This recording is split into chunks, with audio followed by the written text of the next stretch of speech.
Rajamouli Mahesh combo movie updates విషయంలో fans చాలా excited గా ఉన్నారు. ఏ నిమిషం ఏ అప్డేట్ వస్తోందా అని ఉత్సాహంగా ఉన్నారు.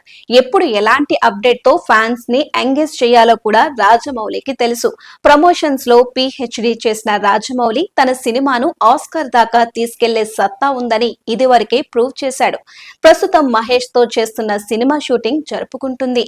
ఈ సినిమా గురించి అఫీషియల్ గా ఎక్కడా రివీల్ చేయలేదు. సూపర్ స్టార్ మహేష్ పుట్టినరోజు కానుకగా సినిమా టీజర్ ప్లాన్ చేస్తున్నాడట జక్కన్న. అంతేకాదు సినిమా షూటింగ్ విషయంలో ఇప్పటి వరకు అనుకున్నది అనుకున్నట్టుగా జరుగుతూ వచ్చిందట. సో ఇలానే కొనసాగితే అనుకున్న విధంగా రిలీజ్ కూడా సాధ్యమవుతుందని అంటున్నారు మేకర్స్. రాజమౌళి సినిమా అంటే కనీసం తక్కువలో తక్కువ 2 ఏళ్లు ఫిక్స్ అయ్యారు ఆడియన్స్. మహేష్ తో చేస్తున్న సినిమా కాబట్టి ఒక ఏడాది అటైనా పర్వాలేదు అనుకుంటున్నారు. ఈ ఇయర్ మొదట్లో సెట్స్ మీదకు వెళ్లిన SSMB 29 సినిమా 2 ఏళ్లలో పూర్తి చేసి రిలీజ్ చేయాలని రాజమౌళి టార్గెట్ పెట్టుకున్నాడట. అంటే 2027లో ఎట్టి పరిస్థితుల్లో ఈ సినిమా రిలీజ్ ఉంటుందని గట్టిగా చెబుతున్నారు. 2027 సెకండ్ హాఫ్ రిలీజ్ ఉండే ఛాన్సులు ఉన్నట్టు ఇప్పటికే ఒక టాక్ నడుస్తుంది. అది చిత్ర యూనిట్ వదిలిన న్యూసే అని అంటున్నారు.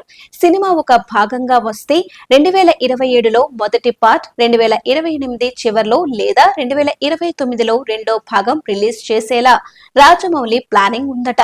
ఫారెస్ట్ అడ్వెంచర్ బ్యాక్ డ్రాప్ తో తెరకెక్కుతున్న ఈ సినిమాలో పురాణాల టచ్ కూడా ఉంటుందని తెలుస్తోంది.